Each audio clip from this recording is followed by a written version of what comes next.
నమస్కారం. ప్రేక్షకులందరికీ శుభోదయం. ఈనాటి శుభయోగం శీర్షికన హైదరాబాద్ మహంకాళి అమ్మవారి బోనాలు జాతర సందర్భంగా బోనాలు జాతరలో ఉన్నటువంటి విశేషాంశాలేంటో పరిశీలిద్దాం. ఆషాఢ మాసం అమ్మవారికి ప్రీతిపాత్రమైన మాసం. జగన్మాత శాకంబరీదేవిగా ఆవిర్భవించి ప్రకృతిని సస్యశ్యామలం చేసి వర్షాలు కురిపించి పంటలు పండించి మానవాళికి అవసరమైనటువంటి ఆహారాన్ని అందించిందని చండీ సప్తశతిలో మనకు చెప్పడం జరిగింది. కాబట్టి ప్రకృతిలో వర్షాలు సరిగా కురవటానికి, పంటలు బాగా పండటానికి, అన్నపానాలకు లోటు లేకుండా ఉండటానికి, అనారోగ్య సమస్యల తీవ్రతను తగ్గింపజేసుకోవటానికి ఆషాఢ మాసంలో జగన్మాతను శాకంబరీదేవిగా ఆరాధించటం అనేది అనాదిగా వస్తున్న సంప్రదాయం. అమ్మవారు చిత్రాన్న ప్రియ అని పురాణాలలో చెప్పారు. అందువల్ల అమ్మవారికి ప్రీతిపాత్రమైనటువంటి ప్రత్యేకమైన నైవేద్యాలు అమ్మవారికి సమర్పించి అమ్మవారిని పూజించటమే బోనాలు జాతరలో ఉన్నటువంటి అంతరార్థం. ఈ బోనాలు జాతరలో అనేక రకాలైనటువంటి ఘట్టాలు ఉన్నాయి. వాటిలో మొట్టమొదటిది ఘటోత్సవం. ఘటోత్సవం అనే పేరుతో ముందుగా ఒక కలశంలోకి అమ్మవారిని ఆవాహన చేస్తారు. కలశం మీద అమ్మవారి రూపును చెక్కించి అమ్మవారిలాగే కలశాన్ని అలంకరింపజేసి కలశంలోకి అమ్మవారిని ఆవాహన చేసి ఈ ఆషాఢ మాసంలో అమ్మవారిని ఊరేగింపుగా ఆ కలశాన్ని తీసుకొని వెళ్ళటంతో ఆషాఢ మాసంలో ఈ బోనాలు జాతరలు ప్రారంభమవుతాయి. అలాగే బోనాలు జాతర నిర్వహించేటప్పుడు బోనాలు అంటే భోజనాలు అని అర్థం. అంటే అమ్మవారికి ప్రీతిపాత్రమైన నైవేద్యాలు అమ్మవారికి సమర్పించటం అని అర్థం. ఈ బోనాలు సందర్భంగా మహిళామణులు ఇల్లంతా కూడా శుభ్రం చేసుకొని చక్కగా తలస్నానం చేసి ఇల్లంతా శుభ్రం చేసుకొని అమ్మవారికి ప్రీతిపాత్రమైనటువంటి నైవేద్యాలను తయారు చేసుకొని ఆ నైవేద్యాలు ఒక కుండలో ఉంచి ఆ కుండను చక్కగా పసుపు రాసి కుంకుమ బొట్లు పెట్టి ఆ కుండను వేపాకులతో అలంకరించి ఆ కుండ పైన దీపాలు వెలిగించి ఆ కుండను మోసుకుంటూ బోనం ఎత్తుకొని అమ్మవారి ఆలయానికి వస్తారు. ఇలా వచ్చేటప్పుడు ముఖానికి పసుపు రాసుకొని తడి వస్త్రాలు ధరించి ఆలయానికి వచ్చి అమ్మవారికి బోనం సమర్పిస్తారు. అలాగే ఫలహార బండి అనే పేరుతో ప్రత్యేకమైనటువంటి ఫలహారాలన్నీ తయారు చేసుకొని ఒక బండిలో ఉంచుకొని అమ్మవారి ఆలయం దగ్గరికి వచ్చి ఆలయం చుట్టూ ప్రదక్షిణలు చేసి ఆ ఫలహార బండిలో ఉన్నటువంటి నైవేద్యాలన్నీ అమ్మవారికి సమర్పించి ఆ తర్వాత అందరికీ వాటిని పంచిపెడతారు. అలాగే అమ్మవారికి పసుపు కలిపిన నీళ్లలో వేపాకులుంచి ఆ వేపాకులుంచినటువంటి పసుపు కలిపిన నీటిని అమ్మవారికి సమర్పిస్తారు. దీన్ని శాకమివ్వటం అనే పేరుతో కూడా పిలుస్తారు. అలాగే ఈ బోనాలు జాతరలో పోతురాజు వీరంగా ఉంటుంది. అమ్మవారికి పోతురాజు సోదరుడు అని చెప్పి ఇక్కడ మనకి ఈ జాతర తెలియజేస్తుంది. ఆ పోతురాజు ఆ వీరంగం అనేటటువంటిది కూడా మనం ఇక్కడ దర్శనం చేసుకోవచ్చు. అలాగే బోనాలు జాతర పూర్తయిపోయిన తర్వాత రంగం అని ఒక ప్రత్యేకమైనటువంటి ఘట్టం ఉంటుంది. అక్కడ మాతంగి స్వరూపంగా అమ్మవారి అంశా స్వరూపంగా భవిష్యవాణి చెప్పడం జరుగుతుంది. ఈ మొత్తం ఉత్సవం ద్వారా అమ్మవారిని ఆరాధన చేయటం, అమ్మవారికి నైవేద్యాలు సమర్పించటం, చిత్రాన్న ప్రియ అయినటువంటి అమ్మవారి అనుగ్రహం ద్వారా అనారోగ్య సమస్యలను తొలగింపజేసుకొని అన్నపానాలకు లోటు లేకుండా ఉండటమే ఈ బోనాలు జాతరలో ఉన్నటువంటి అంతరార్థంగా ప్రతి ఒక్కరూ గుర్తించాలి. రేపటి శుభయోగం శీర్షికన సోమవారం సందర్భంగా పరమేశ్వరుడి సంపూర్ణమైన అనుగ్రహం కలగాలంటే ఎలాంటి ప్రత్యేకమైన విధి విధానాలు పాటించాలో పరిశీలిద్దాం. నమస్కారం.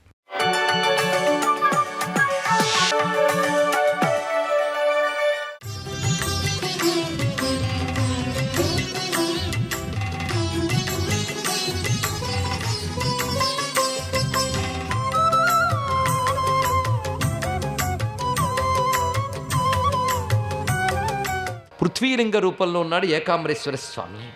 అక్కడ చూడ్డానికి లింగంలా కనబడతాడు. ఆ లింగం ఎలా ఉంటుందంటే కదళీ కుసుమాకృతి అన్నారు. ఇక్కడ అరటి పువ్వు ఆకారంలో ఉంటుంది అని చెప్పారు. చూసిన వాళ్ళు ఒక్కసారి మనసులో తలంచుకోవచ్చు, చూడని వాళ్ళు ఈ రూపంతో ఆ లింగాన్ని ధ్యానం చేసవచ్చు. అరటి పువ్వును మీరు చూస్తారు కదా ఎప్పుడైనా, క్రింద ఒత్తుగా ఉండి పైకి వెళుతున్న కొద్దీ కోన్ను ఆకారంలో ఉంటుంది అది. ఇక్కడ అలా ఉన్నది కదళీ కుసుమాకృతి. అలా ఉన్నటువంటి రూపంలో ఉన్నటువంటి వాడు. అందులోపల శివుడు ఎలా ఉంటాడో చూడండి. చూడ్డానికి బయటకు లింగం కనబడుతుంది, ఆ లోపల అందంగా పరమేశ్వరుడు ఎలా ఉన్నాడంటే సదాశివమూర్తి హరిణాంకుశ వరాభయ విరాజిత భుజ చతుష్టయం. ఆయన రూపాన్ని మనం ధ్యానించుకోవాలి. ఎలాగైతే మనకు వరదరాజస్వామి కనబడ్డాడు, అగ్నిహోత్రంలోంచి వస్తూ వరదరాజస్వామి రూపాన్ని చూసాం. ఇప్పుడు శివరూపాన్ని చూద్దాం. ఆ లింగంలో ఇలా ఉంటాడు. ఎప్పుడు వెళ్ళినా చూసినప్పుడు ఈ రూపాన్ని ధ్యానించండి, లేక ఇక్కడే ధ్యానించండి ఏకాంబరేశ్వరుణ్ణి. ఇక్కడ తలంచుకుంటే ఇక్కడికే కాంచి వస్తుందని చెప్పుకున్నాం కదా. గర్భగుడిలోకి స్వామి ఉన్నాడు, మనం చూస్తూ నమస్కారం చేస్తున్నాం. ఆ లింగంలో ఎలా ఉంటాడంటే హరిణ అంకుశ వర అభయ విరాజిత చతుష్టయం, 4 చేతుల్లో ఒకవైపు లేడి, మరొక వైపు అంకుశము ధరించి ఉన్నాడు. కింద 2 చేతులు వరద అభయ అస్తములతో ప్రకాశిస్తున్నాడు. తెల్లని రంగుతో ఉంటాడు శివుడు. కుంద ఇందు ధవళాకారం, మల్లె పువ్వులాగా వెన్నెల్లా మెరిసిపోతున్నాడు. నిత్య కళ్యాణ సుందరం, నిత్య పెళ్లి కొడుకుడు శివుడు. ఎప్పుడు వరుడు వేషంలో ఉంటాడు, అదొకటి. నిత్య కళ్యాణ వేషంలో ఉంటాడు. వ్యాఘ్ర చర్మము ధరించి ఉంటాడు. గజ చర్మాన్ని ఉత్తరీయంగా వేసుకుంటాడు. చక్కని విభూది రేఖలు పెట్టుకుని ఉంటాడు. త్రినేత్రాలతో భాసిస్తూ ఉంటాడు. నెలవంక ప్రకాశిస్తూ ఉన్నది. గంగాభుజగ విభ్రాజిత జటామకుట మండితం, ఆ నెలవంక ప్రకాశిస్తున్న అద్భుతమైన జటాజూటాన్ని ఒక పాము చుట్టుకుని ఉంటుంది. లోపల గంగ గలగలలాడుతూ ఉంటుంది. అలాంటి భవ్యమైన ఆ స్వామి యొక్క స్వరూపాన్ని ఇక్కడ చూపిస్తున్నారు. ఆయన్ని సేవించుకుంటూ అనేక రకాల దేవతలు ప్రకాశిస్తుంటారు. రుద్రకోటిలో ఉన్నటువంటి ప్రధానమైన శివలింగం ఇది. మిగిలినవన్నీ శివుడు ధరించిన ఇతర రూపములు. ప్రధానమైన మూల విగ్రహం లేదా మూల లింగం ఈ భవ్యమైన ఏకామ్రలింగము. ఈయన ఏకామ్రేశ్వరుడు. ఈయన ఎందుకయ్యా నిత్య కళ్యాణమూర్తిగా ఉంటాడు, అమ్మవారు ఎందుకు ప్రతిష్ఠ చేశారు, ఆ కథని చెప్తున్నారు. అందమైన కథ చెప్తున్నాడు. అమ్మవారు శివుడు కళ్ళు మూశారు కదా, ప్రళయం ఏర్పడింది. మళ్ళీ తిరిగి కళ్ళు విప్పిగానే మళ్ళీ సృష్టి వ్యక్తమైంది, చక్కగా జరుగుతోంది. ఇక్కడ అమ్మవారు చూసి ఇదేమిటయ్యే స్వామి అన్నది. ఇక్కడ నీతో సరసమాడిన ప్రమాదమే అన్నది. ఇక్కడ చూడండి, ఇక్కడ అంటే దీన్నే లీల అంటారు అన్నాడు పరమేశ్వరుడు. అంటే వాళ్ళకి ఏంటండి ఇవన్నీ అంటే వాళ్ళవి లీలలు. మన వలే ప్రవర్తిస్తున్నట్టు కనబడతారు కానీ మనలాంటి వికారాలు వారికి ఉండవు. అందుకే మనవి కర్మలు, వారివి లీలలు. లీల అంటే భగవంతుడు చేస్తే లీల, మనం చేస్తే కర్మ. లీల అంటే వాళ్ళకి అవసరం లేదు కానీ చేస్తారు, ఎందుకంటే దానివల్ల లోక కళ్యాణం జరగాలి. అది ఇక్కడ ఆవిడ ఆ మాత్రం మూసి తెరవడం వల్ల జరిగిన లోక కళ్యాణం ఏంటో మనం చూద్దాం. ఇక్కడ ఏది అనవసరంగా జరగదండి, ఏదో ఒక పరమార్థం ఉంటుంది, అనవసరంగా ఏదీ జరగదు. అందుకే అవన్నీ శివుడికి తెలుసు ఎందుకు జరిగిందో, మనకు తెలియదు. తన్మే మన శివ సంకల్పమస్తు, అంత ఈశ్వర సంకల్పమే, మనది ఏమీ లేదు. ఇది ఒకటి తెలుసుకోండి. కనుక నాకేం తెలియదని తెలుసుకోవడమే గొప్ప జ్ఞానం. ఇంకేం కావాలి ఇక్కడ? ఆ పరమేశ్వర సంకల్పం. అమ్మవారు అన్నారు, అయ్యో నీ కళ్ళు మూస్తేనే అని నీకు పాపం వచ్చిందన్నాడు. చూడండి శివుడు. అమ్మకి పాపమా అండి? ఆవిడ పేరు తలుచుకుంటే మా పాపాలు పోతాయే, ఆవిడికి పాపం ఏంటి? ఆవిడకి పాపం అంటేనే మనకు పాపం. శివుడు అన్నాడు, నీకు పాపం వచ్చిందన్నాడు. ఎందుకంటే సృష్టి గతికి నువ్వు విరోధం కల్పించావు కాబట్టి పాప ఫలం అనుభవించక తప్పదు. ఒక పని చేయి, ఈ పాపం పోగొట్టుకో అన్నాడు. ఇక్కడ పాపం పోగొట్టుకోవాలంటే ఏం చేయాలి? నువ్వు ఇప్పుడు మళ్ళీ ఒకసారి పుట్టాలి అన్నాడు. ఇక్కడ అమ్మవారు ఎన్ని మార్లు తన రూపాన్ని ప్రకటించిందో, ప్రకటించిన ప్రతిసారి శివుని వివాహం ఆడిందండి ఆవిడ. కేవలం హిమోత్పర్వత రాజపుత్రిగా పుట్టి శివుని చేపట్టడమే కాదు, భండాసుర సంహారం కోసం చిదగ్ని కుండంలోంచి ఉద్భవించింది, మళ్ళీ శివుని వివాహం ఆడింది. అంటే ఎప్పుడైనా తన రూపాన్ని ప్రకటిస్తే ఆవిడ శివునే వివాహం ఆడడానికి కారణం ఏంటంటే, నేను ఎప్పుడు ఏ రూపంతో వచ్చినా శివుని పత్నినే అని చెప్పడానికి. ఇన్ని పెళ్ళిళ్ళు కావు, ఇందరు అమ్మలు లేరు, ఉన్నది ఒకే అమ్మ, ఉన్నది ఒకటే ఈశ్వరుడు. కానీ వాళ్ళు ఇన్ని మార్లు పెళ్ళిళ్ళు చేసుకోవడం పిల్లలకి చాలా పండగ, అంతే కదండి. తన పిల్లలు ముచ్చట తీర్చడం కోసం ఎన్ని మార్లైనా వాళ్ళ ఆవిడ్ని మరొక రూపంతో రమ్మంటాడు, వాళ్ళిద్దరు కలిసి పెళ్లి చేసుకుంటూ ఉంటారు. వాళ్ళకు అదో ముచ్చట. అందుకే నిత్య పెళ్లి కొడుకు అయినా అదే కళ్యాణ సుందరమూర్తి అని చెప్తున్నారు. ఇక్కడ రమ్యమైన కథ ఇక్కడ చెప్తున్నారు. ఇక్కడ పైగా కొందరు భక్తులు కోరుకున్నట్ట ఏమిటంటే, అప్పుడు నీ పార్వతీ కళ్యాణం చూడలేదని, వాళ్ళని అనుగ్రహించడానికి కోసం ఇంత కథ. ఈ మధ్యలో ఎన్ని లీలలు చేయబోతున్నాడో మనకు అర్థం కావట్లేదు. మొత్తానికి నీకు పాపం వచ్చింది వెళ్ళని చెప్పాడు. అంటే దీని అర్థం ఏమిటి? అమ్మవారికి పాపం ఏమిటి అంటే, అమ్మవారికి పాపం అంటదు కానీ పాపం అంటినట్లు, ఆ పాపం పోగొట్టుకోవడానికి శివక్షేత్ర యాత్రలు చేసినట్లు ఆవిడ లేరు చూపిస్తుంది. దీని అర్థం ఏంటంటే, పెద్దవాళ్ళైనా సరే సృష్టి శాసనాన్ని గౌరవిస్తారు. ఇది తెలుసుకోవాలి. ఇక్కడ సృష్టిలో ఒక శాసనం ఉంది, కూడని పని చేస్తే అది పాపం, అది పోగొట్టుకునే ప్రయత్నం చేయాలి. అందుకే మానవ జన్మ ఎందుకు వచ్చిందంటే, ఇతర జన్మల్లో నువ్వు చేసిన పాపాలు కడుక్కోవడానికి అవకాశం మానవ జన్మ. కనుక మానవ జన్మ వచ్చాక మనం తగిన సంస్కారములు పొంది నిత్య నైమిత్తికాది కర్మల ద్వారా మనల్ని మనం శుద్ధి చేసుకుంటూ భగవంతుడిని ఆరాధిస్తే ఈ జన్మ శుద్ధమై మనం ముక్తిని పొందగలం. అందుకే మానవ జన్మ అందుకు వచ్చింది. అలా ఎప్పటికప్పుడు మనం ఒక తప్పు చేసామని తెలిసాక ప్రాయశ్చిత్తాలు చేసుకోవాలి. మనకు పాపం అంటుతుంది కనుక. కానీ భగవంతుడికి అంటదు, అమ్మవారికి అంటదు. అయినా ఎందుకు చేస్తున్నారంటే, సృష్టి శాసనాన్ని మేము కూడా అనుసరిస్తాం అంటేనా అంటకపోయినా. అది చెప్తున్నారు ఇక్కడ. స్వస్తి.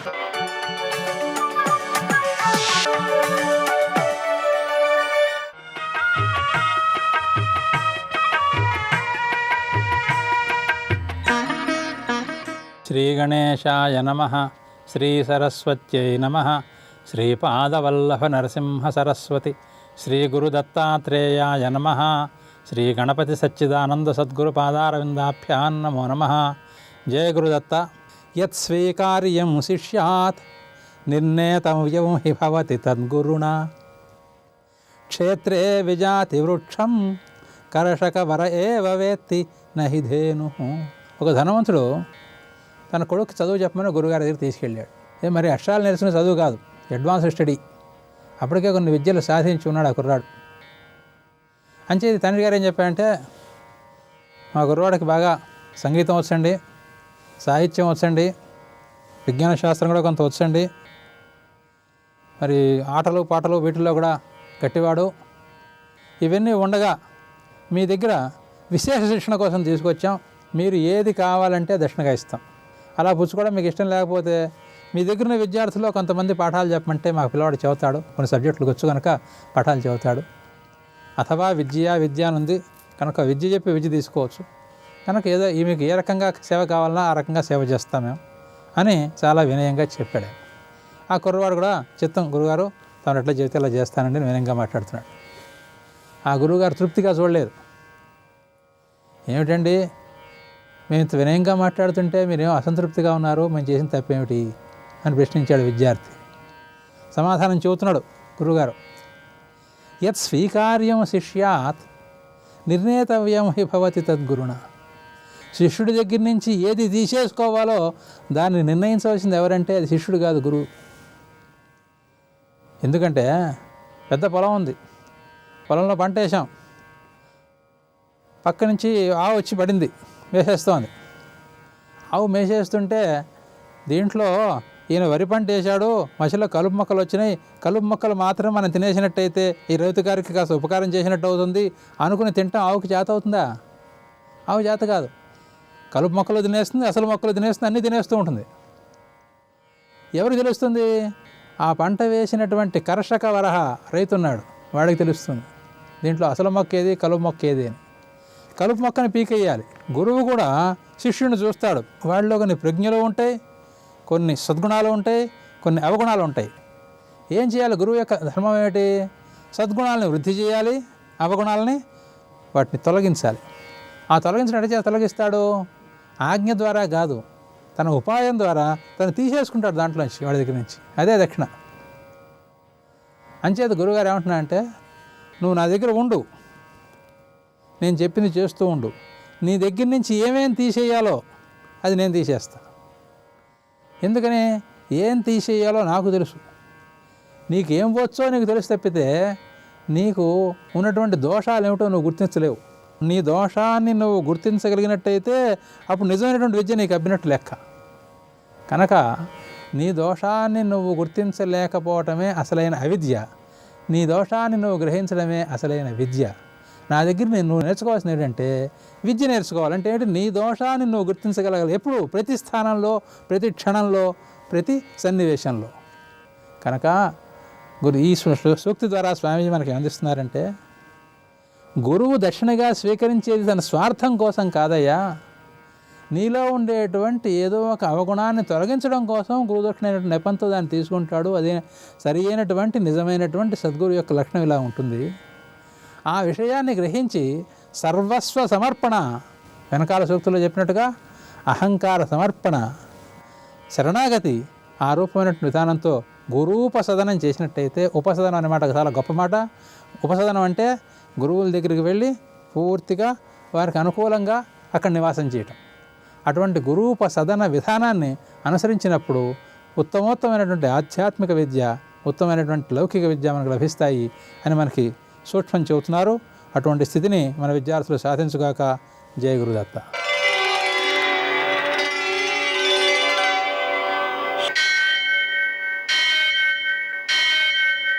సహా सहस्रशीरुषं देवं विश्वाक्षं विश्वशम्भुवं विश्वं नारायणं देवमक्षरं परमं पदं विश्वतः परमां नित्यं विश्वं नारायणगुं हरिं विश्वमेवेदं पुरुषस्तद्विश्वमुपजीवति पतिं विश्वस्यात्मेश्वरगुं शाश्वतगुं शिवमच्युतं नारायणं महाज्ञेयं विश्वात्मानं परायणम्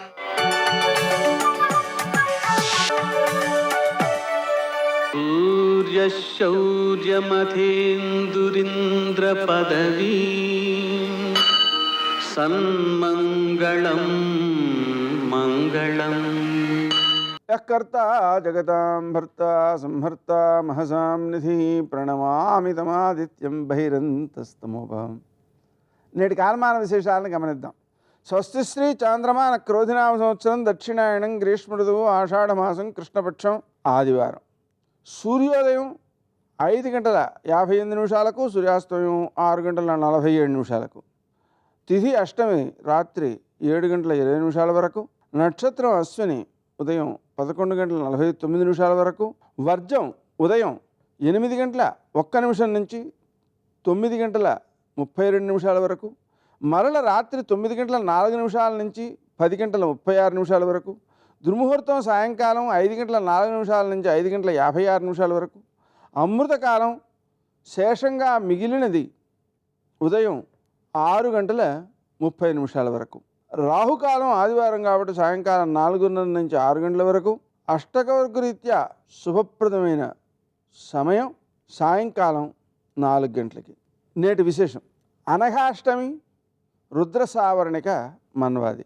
అనఘాష్టమి సందర్భంగా అనఘాదేవిని దత్తాత్రేయుడిని ఆరాధించుకోవడం ద్వారా జ్ఞానసిద్ధి, ప్రకృతిలో జరిగేటువంటి ఘటనల నుంచి జ్ఞానాన్ని సముపార్జించే శక్తి, సంపదను సంపాదించడంతో పాటు రక్షించే శక్తి, దాన్ని ధార్మిక కార్యాల కోసం సద్వినియోగం చేసే శక్తి మొదలైనవన్నీ ఏర్పడతాయి. ఆదివారం కాబట్టి సూర్యోదయానికి ముందే నదీ స్నానం చేయడం లేదా చన్నీటి స్నానం చేయడం, మధ్యాహ్న కాలంలో సూర్యనారాయణమూర్తికి పూజ చేసి పాయసం నివేదన చేసి ప్రసాదంగా స్వీకరించడం, ఉదయకాలం ముందు సూర్యనారాయణమూర్తికి సంబంధించి 12 నమస్కారాలు ఆచరించడం మొదలైనవన్నీ సత్ఫలితాలను ఆరోగ్యాన్ని అందజేస్తాయి. మరో విశేషం రుద్ర సావరణిక మన్వాది కావడం వల్ల పితృదేవతారాధన చేయడం విశిష్టమైన సత్ఫలితాన్ని ఇస్తుంది, పిల్లలను అభివృద్ధిలోకి తీసుకొస్తుంది. హైదరాబాదు మహంకాళి అమ్మవారి జాతర. ఆమెను దర్శించడం ద్వారా మొక్కులు చెల్లించుకోవడం ద్వారా సకల సత్ఫలితాలు సిద్ధిస్తాయి. నేటి ఆణిముత్యాలు.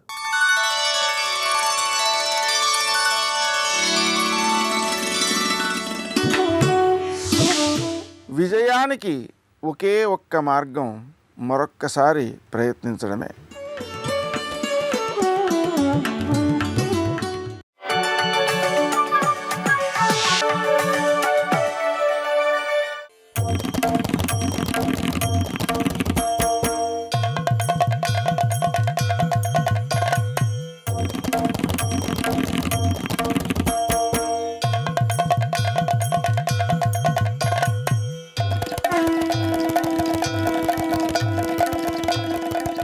కన్నులు మూసుకున్నప్పుడు అమ్మవారి పాద పద్మముల జంట ఎవరు చూడగలడో అటువంటి ధ్యానశక్తి నిలబడగలిగితే వాడు అనుభవించలేని ఐశ్వర్యం ఉండదు.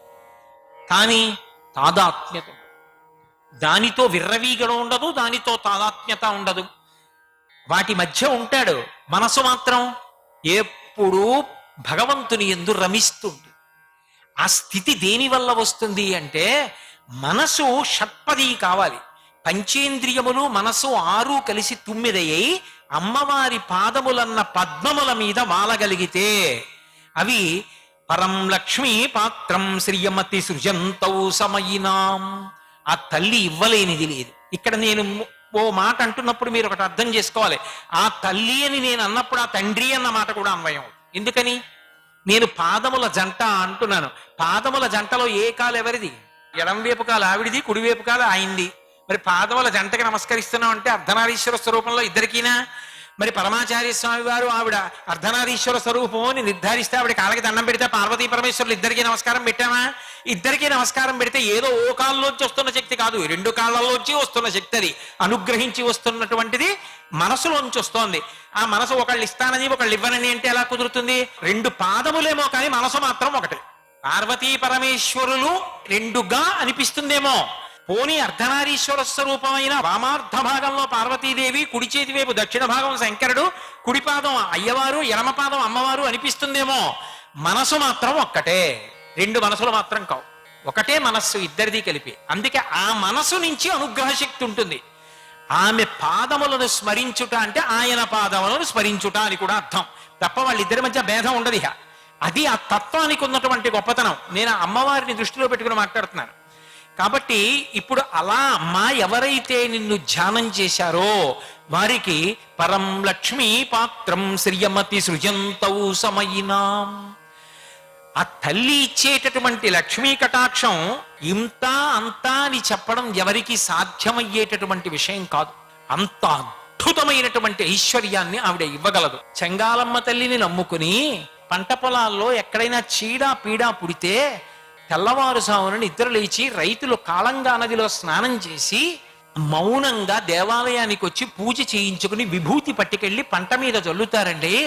అలా చల్లితే ఎన్నో మాటలు ఈ ఊరు చుట్టుపక్కల పొలాలకు పట్టినటువంటి చీడా పీడా పోయి పంట బాగా పండిందిట అని నేను అన్నాను అనుకోండి, ఆహా అంటారు. పిల్లలు లేని వాళ్ళు ఎందరో వచ్చి అమ్మవారి చుట్టూ పొర్లు దండాలు పెట్టి పిల్లలు పుడితే చెంగాలమ్మ చెంగాలయ్య అని పేర్లు పెట్టుకున్నారట అన్నాను అనుకోండి, ఆహా అంటారు. ఆపదలో ఉన్న వాళ్ళు వచ్చి అమ్మవారి దగ్గర పాదాలు పట్టుకుని నమస్కారం చేస్తే ఆ తల్లి ఉద్ధరించిందిట, ఆహా అంటారు. కాదు కాదు, ఒక జటిలమైన సమస్య ఉన్నది, తీరుతుందా తీరదా అన్న అనుమానం వస్తే ఆవిడ చేతిలో నిమ్మకాయ పెట్టి పూజ చేస్తే అవుతుంది అంటే నిమ్మకాయ ఎగిరి పడుతుందిట అని నేను అన్నాను అనుకోండి, అబ్బా అనొచ్చు. ఇది పరం లక్ష్మీ పాత్రం శ్రియమతి సృజంతౌ సమయినాం. అవి ఉత్పత్తి కేంద్రం ఆ పాదాలు.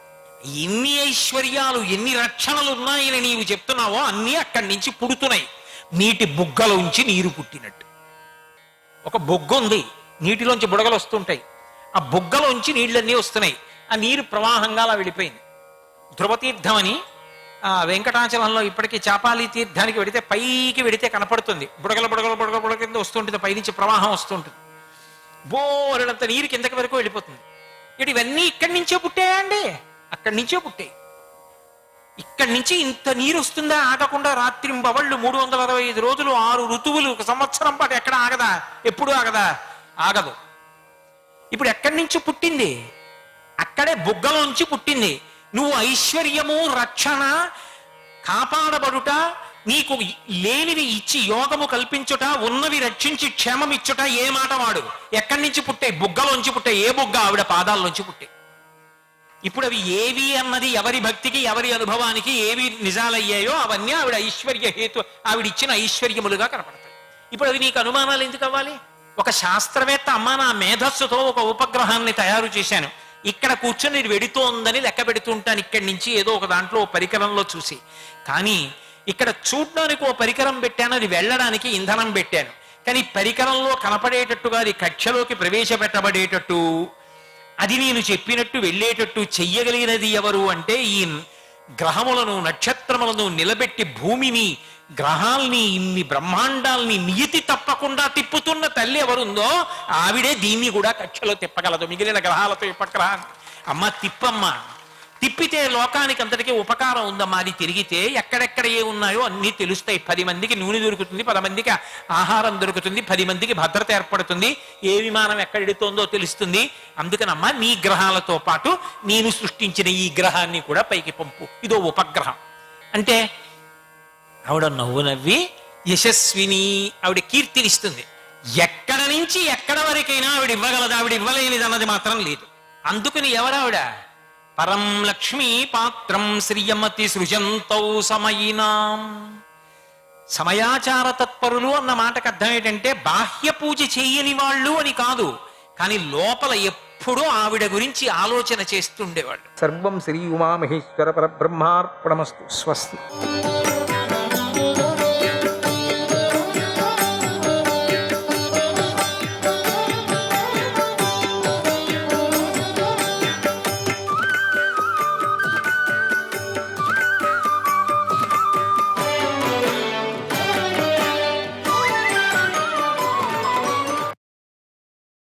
దదతో యోక్షయం విత్తం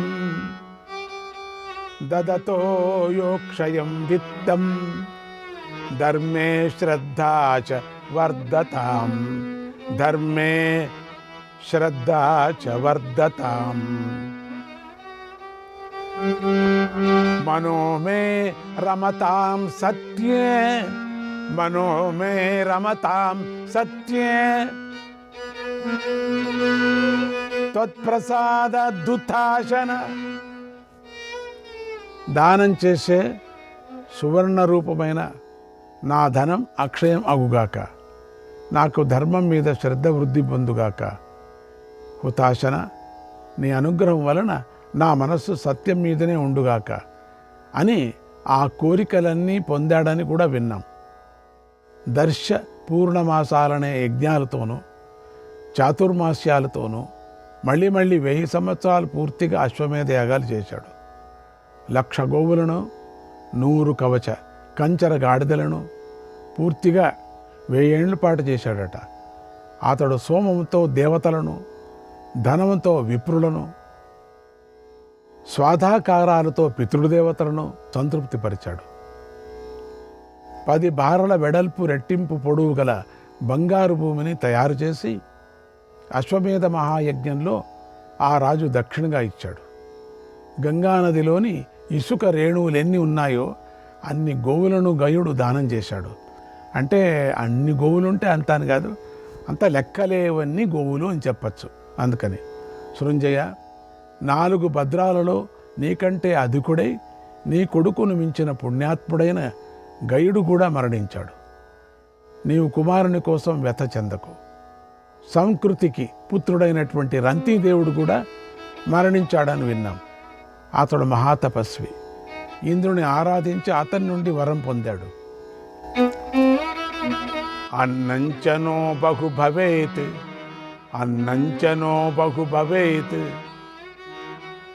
అతిథిం చలభే మహి అతిథిం చలభే మహి శ్రద్ధాచనో మా వ్యగమ శ్రద్ధాచనో మా వ్యగమన్మా చ యాచిష్మ కంచన శ్రద్ధాచనో మా వ్యగమాన్మా చ యాచిష్మ కంచన. మాకు అన్నం అధికంగా లభించుగాక, చాలామంది అతిథులను పొందుదుముగాక, మా శ్రద్ధ తగ్గకుండునుగాక, మేము ఎవరిని యాచింపకుండా ఉందుముగాక అని ఆరాధించి దేవేంద్రుని నుండి వరాలు పొందారు. శ్రద్ధతో వ్రతశీలుడైన రంతీదేవుని దగ్గరకు గ్రామాల నుండి, అరణ్యాల నుండి పశువులు స్వయంగా మమ్మల్ని పితృయజ్ఞ కార్యంలో ఉపయోగించండి అని వచ్చి చేరేవట.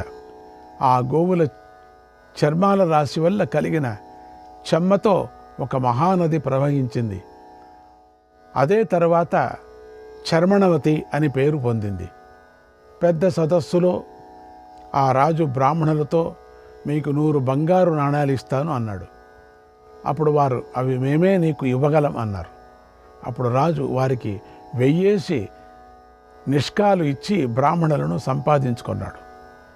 నెల నెలా చేసే పితృకార్యంలో పనిముట్లు, పాత్రలు, ఉపకరణాలు, కుండలు, పాత్రలు, గుండినలు, గిన్నెలు, చెప్పలు అన్నీ బంగారంతో చేసినవే ఉపయోగించేవారు. రాత్రి తన ఇంట్లో నివసించిన వారికి రంతీదేవుడు 20,100 గోవులను దానం చేసేవాడు. సంజయ, చతుర్భద్రాలతో నీకంటే అధికుడు, నీ పుత్రుని మించిన పుణ్యాత్ముడైన రంతీదేవుడు కూడా మరణించాడు. నీవిక పుత్రుని కోసం విలపించుకు. సృంజయ, మహాత్ముడైన సగరుడు కూడా చనిపోయాడని విన్నాం కదా. అతడు ఇక్ష్వాకు వంశస్థుడు, అతి మానుషమైన పరాక్రమం గలవాడు. అతడు ముందు వెడుతూ ఉంటే వెనుక 60,000 మంది కుమారులు నడిచేవారు. అది వర్షాకాలం వెళ్ళాక మేఘాలు లేని ఆకాశంలో చంద్రుని వెనక నక్షత్రాలు వెడుతున్నట్లు ఉండేవి. అతని పరాక్రమం వల్ల భూమి అంతా ఒక గొడుగు క్రిందికి వచ్చింది. అతడు 1000 అశ్వమేధాలతో దేవతలను సంతృప్తిపరిచాడు. పద్మపత్ర నేత్రాలైనటువంటి స్త్రీలు తల్పాలు కల బంగారు స్తంభాల భవనాన్ని అర్హులైన బ్రాహ్మణులకు దానం చేశాడు. ఇంకా ఎన్నో కోరికలను తీర్చాడు. అతని ఆజ్ఞతో ఆ విప్రులు ఆ ధనాన్ని పంచుకున్నారు. అతడు కోపంతో భూమినంతా త్రవ్వించి సాగరం చేశాడు. అతని పేరుతోనే సముద్రానికి సాగరం అనే పేరు వచ్చింది. సృంజయ, చతుర్భద్రాలతో నీకంటే అధికుడై నీ కొడుకును మించిన పుణ్యాత్ముడైన సగరుడే వెళ్ళిపోయాడు. నీ పుత్రునికై ఇక ఏడవకు. సృంజయ, వేణుని కొడుకైనటువంటి పృథువు కూడా చనిపోయినాడు విన్నాం కదా. మహర్షులందరూ కలిసి మహారణ్యంలో అతన్ని అభిషేకించారు. లోకాలను ప్రసిద్ధికెక్కించగడల్ని అతడు పృథు శబ్దంతో పిలువబడ్డాడు. ప్రజలను దెబ్బల నుండి రక్షిస్తాడు కాబట్టి క్షత్రియుడయ్యాడు. పృథువును చూసి ప్రజలు మాకు నీ యందు అనురాగం కలిగింది అన్నారు. అందుచేత ఆ అనురాగం వల్ల రాజు అనే పేరు వచ్చింది. అతడి రాజ్యంలో భూమి దున్నకుండానే పండేది. ఆకులోనూ తేనె ప్రవహించేది. ఆవులన్నీ కుండల కొద్దీ పాలిచ్చేవి. మానవులు తమ కోరికలు తీరి నిర్భయులై యథేచ్ఛగా తమ తమ క్షేత్రాల్లోనూ గృహాల్లోనూ నివసించేవారు. ఆట సముద్రంలో అతడు కలిసిపోయే నీటిని ఆనకట్టలతో ఆపేవాడు. అతని పాలనలో నదులు ఎన్నడూ ఎండిపోలేదు. యుద్ధంలో ఎన్నడూ ధ్వజం విరగలేదు, ఓడిపోలేదు. 3 నలమల పొడవుండే 21 బంగారు కొండలను అశ్వమేధ యజ్ఞంలో అతడు బ్రాహ్మణులకు దానం చేశాడు. సృంజయ, చతుర్భద్రాలతో నీకంటే అధికుడై నీ కొడుకును మించిన పుణ్యాత్ముడు పృథువు కూడా మరణించాడు. నీవింకా కొడుకుకై పరితపించకు. సృంజయ, నీ ఊరికే ఏదో పరధ్యానంగా ఉంటావెందుకు? నా మాట వినవా? చచ్చిపోదాం అనుకున్న వాడికి పత్యం పట్టినట్లు నా మాటలన్నీ వృథా అయ్యాయా అన్నాడు. అప్పుడు సృంజయుడు ఇలా అన్నాడు, నారద, నీ మాట వినపడింది. పుణ్యమనే వాసన కల పూలదండల ఉంది, విచిత్రమైన అర్థాలు కలిగి ఉంది. పుణ్యాత్ములు, మహాత్ములు, కీర్తిమంతులైనటువంటి రాజుల పుణ్య వాసనలతో నిండి ఉంది. ఇది నా శోకం తుడిచిపెట్టేస్తుంది. మహర్షి, నీ మాటలు వ్యర్థం కాలేదు. నిన్ను చూడటంతోనే నాకు శోకం పోయింది. ఓ బ్రహ్మవాది, నీ మాట వినాలనిపిస్తుంది. అమృతం ఎంత త్రాగినా తృప్తి కలగటం. నీ మాటలు ఇంకా వినాలి అనిపిస్తున్నాయి. దర్శనంతోనే జన్మ సఫలం చేసే ఓ నారద, నేను సంతాపంతో దహించుకొని పోయాను. నా మీద అనుగ్రహం కలిగితే నా పుత్రుని బ్రతికించు. నీ ప్రసాదం వల్ల నాకు మళ్ళీ పుత్ర సమాగమం కలుగుగాక అన్నాడు. అప్పుడు నారదుడు ఇలా అన్నాడు, ఇప్పుడు మరణించిన నీ పుత్రుడైన ఈ సుపర్ణాష్టివిని ఒకనాడు పర్వతుడు నీకిచ్చాడు. వాణ్ణి మళ్ళీ నేను నీకిస్తాను. అతడు బంగారపు బొడ్డుతో 1000 ఏళ్ళు జీవిస్తాడు అన్నాడు నారద మహర్షి అని చెప్పాడు. శ్రీకృష్ణ పరమాత్మనే నమః. 30వ అధ్యాయం. యుధిష్ఠిరుడు శ్రీకృష్ణుని ఇలా అడిగాడు, సువర్ణష్టివి సంజయుడి కొడుకు ఎలా అయ్యాడు? పర్వతుడు అతడిని సృంజయుడికి ఎందుకు ఇచ్చాడు? సువర్ణష్టివి ఎలా మరణించాడు? అతడు 1000 ఏళ్ల ఆయువు గలవాడన్నారు కదా, మరి కోమారదేశ రాకుండానే ఎలా మరణించాడు? అతడికి సువర్ణష్టివి అనే పేరు కేవలం నామమాత్రమేనా, లేక నిజంగా అతడు బంగారు క్రక్కేవాడా? ఇది తెలుసుకోవాలని అనుకుంటున్నాను అన్నాడు. శ్రీకృష్ణుడు చెప్పాడు, రాజా, జరిగినదంతా నారదుడు, పర్వతుడు అని 2 మహర్షులు, 2 ఉత్తమ పురుషులే. వారు మేనమామ మేనల్లుళ్ళు. మానవ లోకంలో సంతోషంతో విహరిద్దామని 2 దేవలోకం నుండి ఇక్కడికి వచ్చారు. హవిస్సుతో పవిత్రమైన భోజనంతోనూ దేవభోజ్యమైన నేతితోనూ మామ అల్లుళ్ళై నారద పర్వతాలు అక్కడికి వచ్చారు. తపస్సులైన వారిద్దరూ కూడా భూమి మీద సంచరిస్తూ మానవ భోగాలు అనుభవిస్తూ యథేచ్ఛగా విహరిస్తున్నారు. వారిద్దరూ ప్రీతితో సంతోషంతో ఒక నియమం చేసుకున్నారు. ఆ నియమం ఏమిటంటే, శుభమైన అశుభమైన కానీ మనసులో కలిగిన సంకల్పం ఒకరికొకరు చెప్పుకోవాలి. ఆ నియమం తప్పితే శాపం అనుభవించాలి అని వారి నియమం. లోకపూజితులైనటువంటి మహర్షులు ఇద్దరు కూడా అలాగే అని ప్రతిజ్ఞ చేసుకున్నారు. శ్వేతుని పుత్రుడైన శృంజయుని దగ్గరికి వెళ్ళి ఇలా అన్నారు, మేమిద్దరము నీ మేలు కోసం నీ ఇంట్లో కొంతకాలం నివసిస్తాం మహారాజా, దానికి తగినట్లు మాకు నీవు అనుకూలించాలి అన్నారు. రాజు అలాగే అని వారిద్దరిని సత్కరించి సేవిస్తున్నాడు. ఒకనాడు మహాత్ములు తపోధనులైనటువంటి వారిద్దరిలో రాజు ప్రీతితో ఇలా అన్నాడు, ఈమె నాకు ఒక్కతే పుత్రిక, ఈమె మీకు తగిన పరిచర్యలు చేస్తుంది. ఈమె చూడముచ్చటనైంది, చక్కని శీలం ప్రవర్తన గలది, పద్మకేసరాల వంటి కాంతి గలది. ఈమె పేరు సుకుమారి, చాలా బాగుంది. వాళ్ళిద్దరు కూడా చాలా బాగుంది అన్నారు.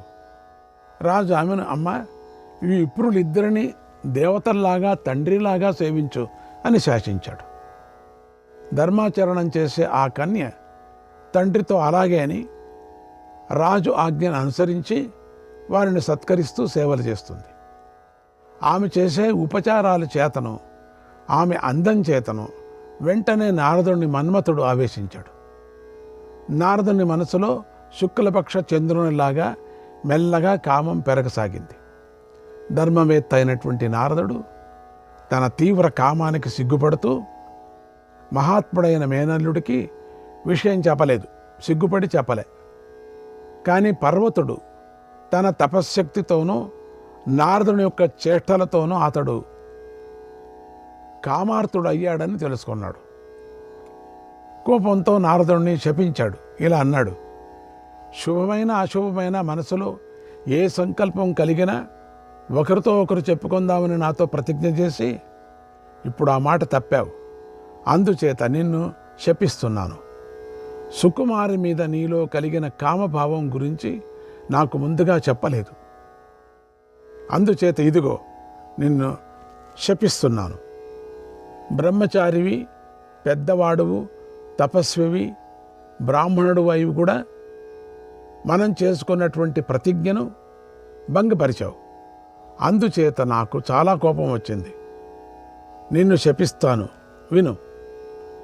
ఈ సుకుమారి నీ భార్య అవుతుంది, సందేహం లేదు. వివాహం అయినప్పటి నుండి నీకు కోతి రూపం వస్తుంది. స్వరూపం మారిపోయిన నిన్ను చూసి మానవులంతా హేళనగా చూస్తారన్నాడు. మేనమామ అయినటువంటి నారదుడు ఆ మాట విని మేనలుడైనటువంటి పర్వతుని కూడా కోపంతో ఇలా శపించాడు. తపస్సు, బ్రహ్మచర్యము, సత్యము, ఇంద్రియ నిగ్రహం అనే గుణాలతో నిత్యధర్ముడవైన నీవు స్వర్గం పొందలేవు అన్నాడు. అలా వారిద్దరూ క్రోధంతో ఒకరినొకరు శపించుకొని కోపించిన ఏనుగుల్లాగా తలొక దారికి వెళ్ళిపోయారు. మహామతి అయినటువంటి పర్వతుడు తన తేజస్సు చేత యథోచితంగా గౌరవించబడుతూ భూమి అంతా సంచరిస్తున్నాడు. విప్రోత్తముడైనటువంటి నారదుడు శృంజయుని కుమార్తెను దోషరహితమైన సుకుమారిని ధర్మపూర్వకంగా వివాహం చేసుకున్నాడు. ఆ కన్య శాపాన్ని అనుసరించి కోతి రూపం గల నారదుణ్ణి పాణిగ్రహణ మంత్రాల నియమం వల్ల చూసింది. అతడు కోతి ముఖం గలవాడైన సుకుమారి అతన్ని అవమానించలేదు, ప్రీతితోనే ఉంది. భర్తను చక్కగా సేవిస్తుంది. మరొకడిని మనసులో కూడా భావించలేదు. దేవుడో మునియో యక్షుడో పతి అయ్యాడని భర్త మీద ప్రేమభావం నింపుకుంది. తర్వాత ఒకానొకప్పుడు పర్వతుడు అక్కడక్కడ తిరుగుతూ నిర్జనమైన ఒక వనంలోకి వెళ్ళి అక్కడ నారదుని చూశాడు. పర్వతుడు నారదుని చూసి నమస్కరించి ఇలా అన్నాడు, ప్రభు, నేను స్వర్గానికి పోవటానికి అనుగ్రహించు అని ప్రార్థించాడు. చేతులు జోడించి దీనుడైన కూర్చున్నటువంటి పర్వతుని చూసి ఇంకా దీనుడైన నారదుడు ఇలా అన్నాడు, నువ్వు కోతివి కమ్మని ముందు నువ్వు నన్ను శపించావు. తర్వాతనే మాశ్చర్యంతో నేను నిన్ను ఇప్పటి నుండి నువ్వు స్వర్గం వెళ్ళలేవని శపించాను. నీకిది తగినది కాదులే, నీవు నాకు పుత్రుడి వంటి వాడివి అన్నాడు నారదుడు. అప్పుడు వారిద్దరు కూడా మునులు ఒకరినొకరు శాపాలను నివారించుకున్నారు. చక్కని శోభతో దేవరూపంతో నిలిచిన నారదుని చూసి పరపురుషుడు అనుకొని సుకుమారి పరిగెత్తిపోయింది. అలా పరువెత్తిపోతున్నటువంటి సుకుమారుని చూసి పర్వతుడు, ఇతడు నీ భర్తయే, విచారింపవలసిన పని లేదు, ఇతడు మహర్షి, పరమధర్మాత్ముడు, భగవంతుడు, ప్రభువు అయిన నారదుడు, ఇందులో నువ్వు సంశయించవలసిన పని లేదు అన్నాడు. అలా పర్వతుడు ఎన్నో విధాల బ్రతిమాలాడు. భర్త శాపదోషం విని చివరకు ఆమె ప్రసన్నురాలైపోయింది. పర్వతుడు స్వర్గానికి వెళ్ళాడు, నారదుడు ఇంటికి వెళ్ళాడు. దీనికి అంతటికీ ప్రత్యక్ష కర్త దేవర్షి అయిన నారదుడే. నీవడిగితే అతడే నీకు జరిగిందంతా చెబుతాడు రాజా అన్నాడు శ్రీకృష్ణుడు. శ్రీకృష్ణాయ పరమాత్మనే నమః. 31వ అధ్యాయం. అప్పుడు ధర్మరాజు నారదుడితో, భగవంతుడా, సువర్ణాష్టివి చరిత్ర వినాలని అనుకుంటున్నానని అడిగావు కదా. ధర్మరాజు ఇలా అడగగానే నారదుడు సువర్ణాష్టివి గురించి జరిగిందంతా ఇలా చెప్పాడు. మహాబాహు, కృష్ణుడు చెప్పినదంతా సత్యమే. మిగిలిన కథను చెబుతాను విను. నేను మా మేనల్లుడు పర్వతుడు సృంజయుని దగ్గర ఉండాలనే ఉద్దేశంతో అతని దగ్గరికి వెళ్ళాం. అక్కడ మేమిద్దరం యథావిధిగా పూజలు అందుకున్నాం. మా కోరికలు తీరుతున్నాయి. అతని భవనంలో నివసిస్తున్నాం. 7 ఏళ్ళు గడిచాయి. మేము తిరిగి వెళ్ళపోవలసిన సమయం ఆసన్నమైంది. అప్పుడు పర్వతుడు నాతో ఇలా అన్నాడు, మనమిద్దరము పరమ పూజితులమై ఈ రాజు ఇంట్లో ఉన్నాం కనుక ఇప్పుడు అతనికి ఏదైనా శుభం చేద్దాం, ఆలోచించు అన్నాడు. రాజా, అప్పుడు నేను శుభదృష్టి గల పర్వతుడితో ఇలా అన్నాను, అల్లుడా, నీ ఆలోచన సముచితంగానే ఉంది, బాగుంది. ఈ రాజుకు ఏదైనా వరమిద్దాం, ఏది కోరితే అది ఇద్దాం. నీవు తలుచుకుంటే మన తపస్సు చేత ఆ రాజు సిద్ధి పొందుగాక అన్నాడు. దీనికి సమ్మతించి పర్వతుడు సృంజయ మహారాజుతో ఇలా అన్నాడు, నరోత్తమ, నీవు చేసిన సత్కారాలతో మాకు చాలా ప్రీతి కలిగింది. ఏదైనా వరం కోరుకో. దేవతలకు హింసింపరానిది, మానవుల వల్ల నశించనిదైనటువంటి వరం కోరుకో. మహారాజా, నీవు మాకు చాలా అయ్యావు అన్నాడు. వెంటనే సృంజయుడు, మీకు నా వల్ల ప్రీతి కలిగితే నాకు అదే చాలు, అదే మహాలాభం, నాకు మహాఫలం, అది సిద్ధించినట్లే అన్నాడు. అప్పుడు పర్వతుడు ఇలా అన్నాడు, రాజా, చిరకాల వాంఛ ఏదైనా నీ మనసులో ఉన్నది కోరుకో అన్నాడు. అప్పుడు సృంజయుడు ఇలా అన్నాడు, వీరుడు, బలవంతుడు, దృఢవ్రతుడు, పూర్ణాయుర్ధాయం కలవాడు, పుణ్యాత్ముడు, ఇంద్ర సమానమైన తేజస్సు కలవాడైన పుత్రుని కోరుతున్నాను అన్నాడు. వెంటనే పర్వతుడు ఇలా అన్నాడు, నీ కోరిక తీరుతుంది, కానీ అతడు ఆయుష్మంతుడు కాడు. దేవేంద్రుని పరాభవించాలని కదా నీ సంకల్పం. సువర్ణాష్టివి అని ప్రసిద్ధికెక్కే కొడుకు నీకు కలుగుతాడు. ఇంద్ర సమాన కాంతి గల ఆ కుమారుణ్ణి దేవేంద్రుడి నుండి నువ్వు రక్షించుకోవాలి అన్నాడు. అప్పుడు సృంజయుడు, ముని, నీ తపశ్శక్తితో నా పుత్రుడు ఆయుష్మంతుడు కావాలి అన్నాడు. పర్వతుడు ఇంద్రుని దృష్టిలో పెట్టుకొని ఏమీ మాట్లాడలేదు. అలా దీనుడైన రాజుతో నేను ఇలా అన్నాను, రాజా, నీవు నన్ను తలుచుకో, అప్పుడు నేను నీ కుమారుణ్ణి చూపిస్తాను. అంటే ఉండడు అని అర్థం. యముడు తీసుకొని పోయినా నీ ప్రియపుత్రుణ్ణి ఆ రూపంతోనే మళ్ళీ నీకు ఇస్తానన్నాను. అలా రాజుతో చెప్పి యథేచ్ఛగా మేము వెళ్ళిపోయాం. కోరిక తీరినటువంటి సృంజయుడు తన మందిరంలో ప్రవేశించాడు. కొంతకాలానికి రాజర్షి అయినటువంటి సృంజయునికి బలము తేజస్సు గల కొడుకు పుట్టాడు. శ్రీకృష్ణాయ పరమాత్మనే నమః.